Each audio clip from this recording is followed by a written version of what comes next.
മഴ കോട്ടേജിൻ്റെ മേൽക്കൂരയിൽ കനത്തു. ജനലുകളിൽ വെള്ളമൊഴുകി. തേയിലത്തോട്ടങ്ങളെ ഇരുട്ടിൻ്റെ കനത്ത മറയിൽ മൂടി. സുനിലും രാജേഷും വിനോദും ജനലിനടുത്തുനിന്ന് മഴയിലേക്ക് കണ്ണോടിച്ചു. അനീഷിൻ്റെ യാതൊരു വിവരവും അറിയാനില്ല. ഓരോ സെക്കൻഡും മണിക്കൂറുകൾ പോലെ നീണ്ടു. അവരുടെ ഹൃദയമിടിപ്പ് കൂടിക്കൂടി വന്നു. ഇവൻ എവിടെ പോയി? സുനിലിൻ്റെ ശബ്ദം വിറച്ചു. ജനലിൽ കൈകളമർത്തി മിന്നലിൻ്റെ വെളിച്ചത്തിൽ തേയിലച്ചെടികളിലേക്ക് നോക്കി. ഒരു ഇല പറിക്കാൻ ഇത്ര സമയമോ? രാജേഷിൻ്റെ മുഖത്തെ വിളറിയ കണ്ണുകൾ ഇരുട്ടിലേക്ക് നീണ്ടു. വിനോദേ, നിന്റെ ആ ചക്കോള ബംഗ്ലാവിൻ്റെ കഥ അത് ശരിക്കുമുള്ളതാണോ? അവൻ വാചകം പൂർത്തിയാക്കാതെ ജനലിൻ്റെ ഗ്ലാസ്സിൽ മഴത്തുള്ളികൾ ഒലിച്ചിറങ്ങുന്നത് നോക്കി. വിനോദിൻ്റെ മുഖത്ത് നേർത്ത ഭയം പ്രകടമായി. അവൻ തിരിച്ചു വരും, ഒരു ഇലയല്ലേ എന്ന് പറഞ്ഞെങ്കിലും അവൻ്റെ കൈകളും ഗ്ലാസ്സിൽ മുറുകി. പക്ഷേ ഈ മഴ, ഈ ഇരുട്ട്, എന്തോ ഒരു പേടി പോലെ. അവൻ്റെ മനസ്സിൽ ആൽബിൻ്റെ കഥ മുഴങ്ങി. മേരിയുടെ സാന്നിധ്യം, ആ നോട്ടം. മണിക്കൂറുകൾ കടന്നുപോകുന്തോറും അവരുടെ ഹൃദയമിടിപ്പ് കൂടിക്കൂടി വന്നു. തേയിലച്ചെടികളുടെ നിഴലുകൾ മിന്നലിൻ്റെ വെളിച്ചത്തിലാടി. പക്ഷേ അനീഷിൻ്റെ ഒരു ശബ്ദം പോലും കേൾക്കാനില്ല. എനിക്ക് ഇതെന്തോ പേടിയാവുന്നതുപോലെ, രാജേഷ് പറഞ്ഞു. അവനെന്തെങ്കിലും പറ്റിക്കാണുമോ? അവരുടെ മനസ്സിൽ മേരിയുടെ വെളുത്ത വസ്ത്രത്തിലെ നിഴൽ മിന്നി. നമുക്ക് പോയി നോക്കാം, നിങ്ങളൊന്നും മിണ്ടാതിരി. സുനിലിൻ്റെ ഗൗരവത്തോടെയുള്ള ശബ്ദം. ജനലിനപ്പുറത്തെ ഇരുട്ടിൽ ഒരനക്കവും കാണാതായപ്പോൾ ഒരു തണുപ്പ് ശരീരത്തിലൂടെ പടർന്നു കയറി. പെട്ടെന്ന് കോട്ടേജിൻ്റെ വാതിലിൽ ശക്തമായ മുട്ട് കേട്ടു. മഴയുടെ മുഴക്കത്തിനിടയിൽ വ്യക്തവും ഭീതിജനകവുമായി തോന്നി. മൂവരും ഞെട്ടി. അവരുടെ ശ്വാസം ഒരു നിമിഷം നിന്ന പോലെ. ആരാ? വിനോദിൻ്റെ ശബ്ദം വിറച്ചു. കണ്ണുകൾ വാതിലിലേക്ക് തറഞ്ഞു. അനീഷേ, നീയാണോ? സുനിൽ വിറയാർന്ന ശബ്ദത്തോടെ ചോദിച്ചു. പക്ഷേ അവൻ്റെ ഹൃദയം പെരുമ്പറ മുട്ടുന്നത് പോലെ മിടിച്ചു. അവൻ ജനലിലൂടെ ചാടിയതല്ലേ? എന്നിട്ട് വാതിലിൽ ആരാ മുട്ടാൻ? രാജേഷിൻ്റെ വാക്കുകൾ പകുതിയിൽ മുറിഞ്ഞു. കണ്ണുകൾ വാതിലിൻ്റെ കൊളുത്തിൽ തറഞ്ഞു. പിന്നെയും കേട്ടു മറ്റൊരു മുട്ട്. അത് കൂടുതൽ ശക്തമായി മഴയുടെ ശബ്ദത്തെ മറികടന്നു. അനീഷായിരിക്കും, വിനോദ് പറഞ്ഞു. പക്ഷേ അവൻ്റെ മനസ്സിൽ ആൽബിൻ്റെ വാക്കുകൾ മുഴങ്ങി. മേരിയുടെ കഥ പറഞ്ഞാൽ അവളുടെ സാന്നിധ്യം അനുഭവപ്പെടും. സുനിൽ വാതിലിനടുത്തേക്ക് മെല്ലെ നടന്നു. കൈകൾ വിറച്ചുകൊണ്ട് വാതിൽ മെല്ലെ തുറന്നു. അനീഷേ, നീയല്ലേ? അവൻ വിളിച്ചു ചോദിക്കുന്നുണ്ട്. പക്ഷേ മഴയുടെ തണുത്ത കാറ്റ് വാതിലിൻ്റെ വിടവിലൂടെ അകത്തേക്ക് കയറി. ഒരു തണുപ്പ് അവൻ്റെ നട്ടെല്ലിലൂടെ പടർന്നിറങ്ങി. രാജേഷും വിനോദും പിന്നിൽ നിന്നു. ശ്വാസം പിടിച്ച്. എന്നിട്ടവർ വാതിൽ തുറക്കാൻ കാത്തുനിന്നു. സുനിൽ ശ്വാസം മുറുകെ പിടിച്ച് വാതിലിൻ്റെ കൊളുത്തൂരി. തണുത്ത മഴക്കാറ്റ് അകത്തേക്ക് അടിച്ചു കയറി. വാതിലിന് പുറത്ത് മഴയിൽ നനഞ്ഞ് ഒരു സെക്യൂരിറ്റി ഗാർഡ്. അയാളുടെ യൂണിഫോം പഴകിയതും കീറിയതുമായിരുന്നു. അയാളുടെ കറുത്ത കുടയിൽ നിന്ന് വെള്ളം ഒലിച്ചിറങ്ങുന്നു. അയാളുടെ മുഖം മഴയിൽ മിന്നലിൻ്റെ വെളിച്ചത്തിൽ വിളറിയ കണ്ണുകൾ കൊണ്ട് ഗൗരവത്തോടെ മൂവരെയും നോക്കി. ആ സെക്യൂരിറ്റിയോടൊപ്പം സ്യൂട്ട് ധരിച്ച ആ ഹോട്ടലിലെ മാനേജറും ഉണ്ടായിരുന്നു. ഒരു ഔപചാരികത നിലനിർത്തി മുഖത്ത് ഗൗരവവും ആശങ്കയും. അവർക്ക് പിന്നിൽ മറ്റൊരു കുടയിൽ ഒരു ദമ്പതികൾ. പുരുഷന്റെ മുഖം കോപത്താൽ ചുവന്ന് കണ്ണുകൾ തീപ്പൊരികൾ പോലെ. സ്ത്രീയുടെ മുഖം ദുഃഖത്താൽ മങ്ങി കണ്ണുകൾ നനഞ്ഞ് മഴയോ കണ്ണീരോ എന്ന് വേർതിരിക്കാനാവാതെ. മഴ അവരുടെ കുടകളിൽ തട്ടി ഒരു താളാത്മകമായ മുഴക്കം സൃഷ്ടിച്ചു. ഹോട്ടലിലെ മാനേജർ വളരെ ഗൗരവത്തോടെ മഴയെ മറികടന്നുകൊണ്ട് പറഞ്ഞു, ഈ ദമ്പതികൾ പറയുന്നു ആരോ അവരുടെ കോട്ടേജിൻ്റെ ജനലിലൂടെ എത്തി നോക്കിയെന്ന്. പുരുഷന്റെ മുഖം കോപത്താൽ കനത്തു. ഞാൻ കണ്ടു ആ മുഖം ജനലിൽ എന്ന് ശബ്ദം വിറച്ചുകൊണ്ട് സ്ത്രീ പറഞ്ഞു. മൂവരും ഈ വാർത്ത കേട്ട് ഞെട്ടി. വിനോദിന്റെ കണ്ണുകൾ മാനേജർക്കും ദമ്പതികൾക്കുമിടയിൽ നീങ്ങി. ഞങ്ങളാരും ജനലിനടുത്തേക്ക് പോയിട്ടില്ല. ഞങ്ങളിവിടെ ഈ മുറിയിൽ മുഴുവൻ സമയവും ഉണ്ടായിരുന്നു. പക്ഷേ അവൻ്റെ മനസ്സിൽ ആൽബിൻ്റെ വാക്കുകൾ. മേരിയുടെ സാന്നിധ്യം. ഇതുകേട്ട് രാജേഷ് പറഞ്ഞു, വാതിലിനടുത്ത് മറ്റാരോ ആയിരിക്കണം. മാനേജറിൻ്റെ മുഖത്ത് ഒരു നിമിഷത്തെ സംശയം. നിങ്ങളുടെ ആളുകളെല്ലാം ഇവിടെ തന്നെയായിരുന്നോ? ഈ ദമ്പതികൾ പറയുന്നത് സത്യമാണ്. അവർ കണ്ടത് ഈ കോട്ടേജിലേക്ക് ഓടി വന്നവനെയാണ്. അവൻ ദമ്പതികളെ നോക്കി. ഒരു പക്ഷേ മറ്റാരെങ്കിലും. അവൻ്റെ വാചകം പൂർത്തിയാകും മുൻപ് കോട്ടേജിൻ്റെ ജനൽ ഒരു ശബ്ദത്തോടെ തുറന്നു. അനീഷ് മഴയിൽ കുതിർന്ന് കറുത്ത ഷർട്ട് ശരീരത്തിലൊട്ടി മഴവെള്ളം മുഖത്ത് ഒലിച്ചിറങ്ങി ജനലിലൂടെ അകത്തേക്ക് ചാടി. അവൻ്റെ മുഖത്ത് ആശയക്കുഴപ്പം. കണ്ണുകൾ മിന്നലിൻ്റെ വെളിച്ചത്തിൽ വാതിലിനടുത്തുള്ള ആളുകളിലേക്ക് നീണ്ടു. ആരാ? ഇവരൊക്കെ ആരാ? അനീഷ് സംശയത്തോടുകൂടി ചോദിച്ചു. ഈ ആളുകൾ എന്താണ് ഈ പറയുന്നത്? അവൻ സുനിലിനെ നോക്കി. മൂവരും ഞെട്ടി. ഹൃദയമിടിപ്പ് മഴയുടെ താളത്തോട് കൂടിച്ചേർന്നു. മാനേജറുടെ മുഖം ഒരു നിമിഷം മയപ്പെട്ടിരുന്നത് പെട്ടെന്ന് കോപത്താൽ കനത്തു. ഇയാളെയാ കണ്ടേ? അയാൾ ഉറക്കി അലറി കൈ അനീഷിന് നേരെ ചൂണ്ടി. നിങ്ങളുടെ കോട്ടേജിൽ നിന്ന് ഓടിയവൻ ദേ ഇവനാ. ഇപ്പോൾ ജനലിലൂടെ തിരിച്ചു വന്നിരിക്കുന്നു. ദമ്പതികളിലെ പുരുഷൻ കോപത്തോടെ മുന്നോട്ട് വന്നു. ദേ ഇവനാണ് ഞങ്ങളുടെ ജനലിനടുത്ത് വന്നു നിന്നവൻ. ആ മുഖം അതേ മുഖമാണ്. ഞാൻ പറയുന്നത് സത്യമാണ് എന്ന് ശബ്ദം വിറച്ചുകൊണ്ട് കണ്ണുകൾ അനീഷിലേക്ക് തറഞ്ഞു നിന്നുകൊണ്ട് സ്ത്രീ ഉറച്ചു പറഞ്ഞു. മിന്നലിൻ്റെ വെളിച്ചം ജനലുകളിലൂടെ മുറിയെ വിറപ്പിച്ചു. ഇനി നിങ്ങൾ ഒന്നും പറയണ്ട. നിന്റെയൊക്കെ സൂക്കട എന്താണെന്ന് എനിക്കറിയാം. ഇപ്പോൾ തന്നെ ഈ കോട്ടേജ് ഒഴിഞ്ഞ് പോയിക്കോണം, അല്ലെങ്കിൽ ഞാൻ പോലീസിനെ വിളിക്കും എന്ന് മാനേജർ ദേഷ്യത്തോടു കൂടി അലറി. ഞങ്ങൾ പുറത്തേക്ക് പോയിട്ടില്ല. സുനിൽ ശബ്ദമുയർത്തി സംസാരിച്ചു. മഴ കാരണം ഞങ്ങൾ ഈ മുറി വിട്ട് എങ്ങോട്ടും പോയിട്ടില്ല. ദയവ് ചെയ്ത് ഞങ്ങളെ വിശ്വസിക്കൂ എന്നു പറഞ്ഞ് വിനോദ് കൈകൂപ്പി. രാജേഷ് തുടർന്നു. ഞങ്ങൾ ഈ കോട്ടേജിനുള്ളിൽ മുഴുവൻ സമയവും ഉണ്ടായിരുന്നു. ചിലപ്പോൾ നിങ്ങൾക്ക് ആള് മാറിയിരിക്കാം, മറ്റാരോ ആയിരിക്കണം. കണ്ണുകൾ ദമ്പതികളുടെ പിന്നിലെ ഇരുട്ടിലേക്ക് നീണ്ടു. അനീഷിൻ്റെ കറുത്ത ഷർട്ടിൽ നിന്ന് മഴവെള്ളം തറയിൽ ഒലിച്ചിറങ്ങി. ഇവരെന്താണ് ഈ പറയുന്നത് എന്ന് ആശയക്കുഴപ്പത്തോടെ കണ്ണുകൾ മാനേജർക്കും ദമ്പതികൾക്കുമിടയിൽ നീങ്ങി. ജനലിനടുത്തോ? ഞാൻ എന്താ ചെയ്തത്?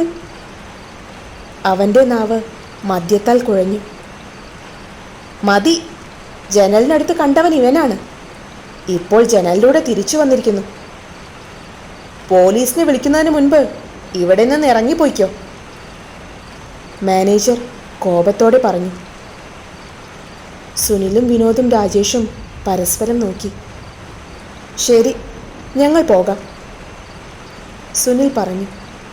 മാനേജർ ദമ്പതികളെ നോക്കി പരാതി പരിശോധിക്കുന്നതാണെന്ന് പറഞ്ഞ് സെക്യൂരിറ്റി ഗാർഡിനെ അവരോടൊപ്പം നിർത്തി മാനേജർ റിസപ്ഷനിലേക്ക് നടന്നു.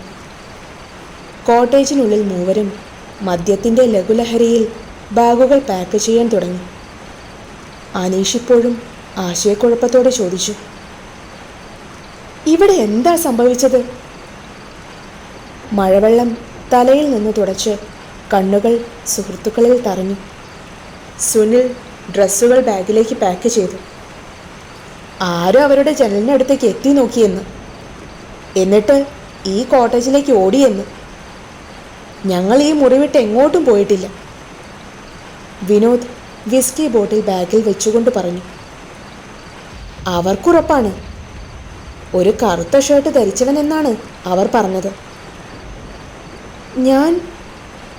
ഞാൻ അറിഞ്ഞില്ല. അവൻ്റെ മനസ്സിൽ ഒരു മങ്ങിയ ഓർമ്മ. രാജേഷ് ബാഗ് തോളിലിട്ടു. കണ്ണുകൾ ജനലിനപ്പുറത്തെ മഴയിലേക്ക് നീണ്ടു. മിന്നലിൻ്റെ വെളിച്ചം തേയിലത്തോട്ടങ്ങളിൽ വിചിത്രമായ നിഴലുകൾ തീർത്തു. മഴയുടെ ശബ്ദം ഒരു ഭീതിജനകമായ അന്തരീക്ഷമായി തോന്നി. 4 പേരും ബാഗുകൾ എടുത്ത് വാതിലിനടുത്തേക്ക് നടന്നു. മഴ ഒരു നിമിഷത്തേക്ക് നിന്നു. കോട്ടേജിൻ്റെ മേൽക്കൂരയിൽ മഴത്തുള്ളിയിലെ അവസാന തുള്ളിയും ഒലിച്ചിറങ്ങി. ഇരുട്ട് കനത്തു. മിന്നലിൻ്റെ വെളിച്ചം മങ്ങി. ഒരു കട്ട പിടിച്ച മൂടൽമഞ്ഞ് തേയിലത്തോട്ടങ്ങളെ വിഴുങ്ങാൻ തുടങ്ങി. അവർ 4 പേരും ബാഗുകൾ തോളിലിട്ട് കാറിനടുത്തേക്ക് നടന്നെങ്കിലും ആരും കാറിൽ കയറാൻ തുനിഞ്ഞില്ല. ഭയവും ആശയക്കുഴപ്പവും കാരണം അവരുടെ മനസ്സ് മന്ദഗതിയിലായി. സുനിൽ കാറിൻ്റെ ഡ്രൈവർ സീറ്റിൻ്റെ ഡോർ തുറന്ന് ബാഗ് പിന്നിലേക്ക് വെച്ചു. പക്ഷേ അകത്ത് കയറാതെ വാതിലിൽ ചാരി നിന്നു. ഇനി എന്താ ചെയ്യുക? അവൻ ശബ്ദം താഴ്ത്തി മൂടൽമഞ്ഞിലേക്ക് നോക്കി. അവർ പറഞ്ഞത് ഒരു കറുത്ത ഷർട്ട് ധരിച്ചവൻ ജനലിനടുത്ത് നിന്നു എന്നല്ലേ? നമ്മളെല്ലാവരും അകത്തായിരുന്നു. വിനോദ് മുന്നിലെ ഡോർ തുറന്ന് ബാഗ് സീറ്റിൽ വെച്ചുകൊണ്ട് പറഞ്ഞു. അത് ചിലപ്പോൾ തെറ്റിദ്ധരിച്ചതാകും. പക്ഷേ നമ്മൾ പറയുന്നത് ആ മാനേജർ ഒട്ടും കേൾക്കാൻ തയ്യാറല്ലല്ലോ. ഇപ്പോൾ നമ്മൾ എവിടേക്ക് പോകും? അതും ഈ സമയത്ത്? എനിക്കൊന്നും മനസ്സിലാകുന്നില്ല. അനീഷിൻ്റെ കണ്ണുകൾ ആശയക്കുഴപ്പത്തോടെ സുഹൃത്തുക്കളിൽ നിന്ന് മഞ്ഞിലേക്ക് നീങ്ങി. ഞാൻ പുറത്തു പോയപ്പോൾ മഴയില്ലായിരുന്നു. വളരെ നല്ല കാലാവസ്ഥയായിരുന്നു. ആകാശത്ത് നക്ഷത്രങ്ങൾ കണ്ടിരുന്നു. ഒരു മേഘം പോലുമില്ല. പക്ഷേ തിരിച്ചു വരുമ്പോൾ പെട്ടെന്ന് ഇരുട്ട്, പിന്നെ മഴ. അതിലെൻ്റെ ഷർട്ടും നനഞ്ഞു. അവൻ്റെ മനസ്സിൽ അപ്പോൾ നടന്നിരുന്ന കാര്യം ഓർമ്മയിൽ വന്നു. നക്ഷത്രങ്ങളോ എന്ന് ചോദിച്ച് രാജേഷ് അനീഷിനെ തുറച്ചു നോക്കി. ഇപ്പം മനസ്സിലായി, നീ നല്ല തണ്ണിയിലായിരുന്നു. എടാ, മഴ മുഴുവൻ സമയവും പെയ്തിരുന്നു. നിന്റെ ഷർട്ട് കണ്ടില്ലേ കുതിർന്നിരിക്കുന്നത്? രാജേഷ് അനീഷിൻ്റെ ഷർട്ടിൽ തൊട്ടുകൊണ്ട് പറഞ്ഞു. പക്ഷേ ഞാൻ ഉറപ്പാണ് പറയുന്നത്, മഴയില്ലായിരുന്നു. പിന്നെ പെട്ടെന്നെങ്ങനെ മഴ പെയ്തു എന്ന് എനിക്കറിയില്ല. അവൻ്റെ മനസ്സിൽ നേരിയ ഭയമുണ്ടായി. അവർ പറഞ്ഞിരുന്നത് ഒരു കറുത്ത ഷർട്ട് ധരിച്ചവനെയല്ലേ? നമ്മളെല്ലാവരും അകത്തുമായിരുന്നു. നമ്മളല്ലാതെ മറ്റാരോ ആയിരുന്നു അതിനു പിന്നിൽ എന്നു പറഞ്ഞുകൊണ്ട് വിനോദ് മഞ്ഞിൻ്റെ കനത്ത പുതപ്പിലേക്ക് നോക്കി. ഇനി നമ്മൾ എവിടേക്കാ ഈ മഞ്ഞിൽ, ഈ രാത്രിയിൽ? സുനിൽ ഫോണെടുത്തു. പക്ഷേ സിഗ്നൽ ഇല്ലായിരുന്നു. ഒരു നെടുവീർപ്പോടെ തിരിച്ചു വെച്ചു. ഈ സമയത്ത് ഹോട്ടലോ മറ്റെന്തെങ്കിലും മാർഗമോ നമുക്ക് കണ്ടെത്തണം, സുനിൽ പറഞ്ഞു. ആ സ്ത്രീ, അവരുടെ മുഖം എന്തോ ശരിയായിട്ട് എനിക്ക് തോന്നുന്നില്ല. വാചകം പൂർത്തിയാക്കാതെ രാജേഷ് പറഞ്ഞു. 4 പേരും ഒടുവിൽ കാറിൻ്റെ ഡോറുകൾ അടച്ച് പുറപ്പെടാൻ തയ്യാറായി നിന്നു. സുനിൽ കാർ സ്റ്റാർട്ട് ചെയ്തു. ഹെഡ്ലൈറ്റുകൾ മൂടൽ മഞ്ഞിൻ്റെ കനത്ത മറയിൽ മങ്ങിയ വെളിച്ചം മാത്രം തീർത്തു. മഞ്ഞിൻ്റെ പുതപ്പിനുള്ളിൽ കൂടി അരമണിക്കൂർ യാത്ര. സുനിൽ കാറിൻ്റെ സ്റ്റിയറിംഗ് മുറുകെ പിടിച്ചുകൊണ്ട് വളഞ്ഞ വഴിയിലൂടെ യാത്ര ചെയ്തു. പക്ഷേ മഞ്ഞ് റോഡിനെ മറച്ചു. എടാ, ഇത് ശരിക്കുമുള്ള വഴിയാണോ? വിനോദ് ഫോണെടുത്തെങ്കിലും സിഗ്നലില്ല. പിന്നീട് അത് തിരിച്ചു വെച്ചു. ഈ സമയത്ത്, അതും ഈ മഞ്ഞത്ത് പോകുമ്പോൾ എന്തോ ഒരു പേടി പോലെ. നമ്മളെ ആരോ എന്തോ പിന്തുടരുന്നുണ്ടോ എന്നൊരു സംശയം. അനീഷിൻ്റെ ശബ്ദം വിറയ്ക്കുന്നുണ്ടായിരുന്നു. അനീഷ് മഞ്ഞിലേക്ക് നോക്കി. എനിക്ക് തോന്നുന്നു നമ്മൾ ഇതേ സ്ഥലത്ത് കുറേ പ്രാവശ്യം വട്ടം ചുറ്റുകയാണെന്ന്. മഞ്ഞിൻ്റെ കനം അവരുടെ സംശയത്തിൻ്റെ ആക്കം കൂട്ടി. പെട്ടെന്ന് ഹെഡ്ലൈറ്റിൻ്റെ വെളിച്ചത്തിൽ വഴിയരികിൽ 2 രൂപങ്ങൾ. മഞ്ഞിനുള്ളിൽ ഒരു വൃദ്ധദമ്പതികൾ കൈവീശി. സുനിൽ പെട്ടെന്ന് ഞെട്ടി. അവിടെ എന്ന് വിറയാർന്ന ചുണ്ടുകൾ കൊണ്ട് പറഞ്ഞു. കണ്ണുകൾ മഞ്ഞിൽ തറഞ്ഞു നിന്നു. വൃദ്ധൻ വൃത്തിയുള്ള നീല സ്യൂട്ട് ധരിച്ചിരുന്നു. ഷർട്ടിൻ്റെ കോളർ കൃത്യമായി മടക്കി ഒരു പഴയകാല ഔപചാരികത തോന്നുന്ന രീതിയിലായിരുന്നു വസ്ത്രധാരണം. മുഖം വാർദ്ധക്യത്തിൻ്റെ ക്ഷീണത്താൽ മങ്ങിയെങ്കിലും സൗമ്യമായ പുഞ്ചിരി. കണ്ണുകൾ ആഴമുള്ളതും ഊഷ്മളവും. കയ്യിൽ കറുത്ത കുട. അല്പം പഴകിയതാണെങ്കിലും അത് ചൂടിക്കൊണ്ടാണ് നിൽപ്പ്. വൃദ്ധയാണെങ്കിൽ വെളുത്ത പട്ടുസാരിയിൽ. ഹെഡ്ലൈറ്റിൻ്റെ വെളിച്ചത്തിൽ സാരിയിലെ വെള്ളിനൂലുകൾ തിളങ്ങുന്നുണ്ടായിരുന്നു. മുത്തുമാല കഴുത്തിൽ ധരിച്ച് മുഖം സൗന്ദര്യമുള്ളതും വാർദ്ധക്യത്തിൻ്റെ ചുളിവുകളും പ്രകടമായിരുന്നു. ഇരുവരിലും ഒരാഢ്യത്വമുണ്ടായിരുന്നു. ആര് സുനിലെ? വിനോദ് മഞ്ഞിലേക്ക് നോക്കി. ആരാടാ? ഒരാളെയും കാണുന്നില്ലല്ലോ എന്ന് രാജേഷ് ചോദിച്ചു. ഒരു വൃദ്ധ ദമ്പതികൾ നമ്മുടെ കാറിന് നേരെ കൈവീശുന്നു എന്ന് സുനിൽ പറഞ്ഞു. പക്ഷേ മഞ്ഞ് കനത്തപ്പോൾ രൂപങ്ങൾ മായുന്നതുപോലെ. ചിലപ്പോൾ തോന്നിയതാകും. അകത്തുള്ള മദ്യത്തിൻ്റെ ബോധമുള്ളതുകൊണ്ട് ഡ്രൈവിങ്ങിന് കൂടുതൽ ശ്രദ്ധ നൽകാൻ തീരുമാനിച്ചു. കാർ മെല്ലെ മുന്നോട്ട് നീങ്ങി. മഞ്ഞ് ഒരു ശവപ്പെട്ടിയുടെ മൂടൽ പോലെ റോഡിനെ മറച്ചു. പെട്ടെന്ന് അനീഷ് ഒന്ന് ഞെട്ടി. അവൻ്റെ കണ്ണുകൾ വഴിയരികിലേക്ക് നീണ്ടു. എടാ, 2 പേർ എവിടെ? അവനും സുനിൽ പറഞ്ഞ അതേ സംശയമുണ്ടായി. രാജേഷേ, എന്താ? നീ എന്താ കണ്ടേ? ഒന്നുമില്ലടാ എന്നവൻ പറഞ്ഞു. അരമണിക്കൂർ ഡ്രൈവ് ഭയം നിറഞ്ഞതായിരുന്നു. മഞ്ഞ് ഒരു ശത്രുവിനെ പോലെ കാറിനെ വളഞ്ഞു. ഇലകളുടെ മർമരവും കാറ്റിൻ്റെ നിശബ്ദതയും മാത്രം. ദൂരെ അവ്യക്തമായ മുഴക്കം ചുറ്റുമുണ്ടായിരുന്നു.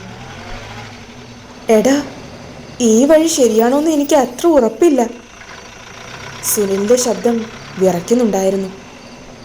അവൻ്റെ കണ്ണുകൾക്ക് മഞ്ഞിൽ ഒരു നിഴൽ ചലിക്കുന്നത് പോലെ തോന്നി. പെട്ടെന്ന് വിനോദ്, നിർത്ത്! അവിടെ പ്രായമായ 2 പേർ. നീല സ്യൂട്ടും വെളുത്ത സാരിയും ഉടുത്ത് സൗമ്യമായ മുഖങ്ങൾ. ആര്? എവിടെ? രാജേഷ് മഞ്ഞിലേക്ക് നോക്കി. ഒരാളെയും കാണുന്നില്ല. അത് കേട്ട് അനീഷ് പറഞ്ഞു, ഒരു പ്രശ്നം തീർന്നതേ ഉള്ളൂ. അടുത്തതാ വന്നിരിക്കുന്നു. ഈ രാത്രി ഒരു സുരക്ഷിതമായ സ്ഥലം കണ്ടെത്തണം. എടാ, ആ പ്രായമായവർ അതാ പിന്നെയും മുന്നിൽ നിൽക്കുന്നു. അവർ പ്രായമായവരാ. ഈ മഞ്ഞത്ത്, അതും ഈ രാത്രിയിൽ മറ്റൊരു കാർ കിട്ടില്ല. വിനോദ് ശബ്ദം താഴ്ത്തി പറഞ്ഞു. വിനോദേ, മതിയാക്ക്. നമുക്കെന്തായാലും മുന്നോട്ട് പോയേ പറ്റൂ. എടാ, അവർ ഒറ്റയ്ക്കാണ്, വിനോദ് വാദിച്ചു. പക്ഷെ വാചകം പൂർത്തിയാകും മുൻപ് കാർ എന്തിലോ ഇടിച്ചു. ഭയാനകമായ ശബ്ദം. സുനിൽ പെട്ടെന്ന് ഞെട്ടി ബ്രേക്കിൽ ചവിട്ടി. കാർ നിന്നു. എന്താത്? വിനോദിന്റെ ശബ്ദം വിറച്ചുകൊണ്ട് മഞ്ഞിലേക്ക് നോക്കി. സുനിൽ ശ്വാസം മുറുകെ പിടിച്ചുകൊണ്ട് ഡോർ തുറന്ന് പുറത്തിറങ്ങി. അപ്പോഴേക്കും മഞ്ഞ് കാറിനെ വിഴുങ്ങിയിരുന്നു. ഹെഡ്ലൈറ്റിൻ്റെ മങ്ങിയ വെളിച്ചം മാത്രമായിരുന്നു അപ്പോൾ.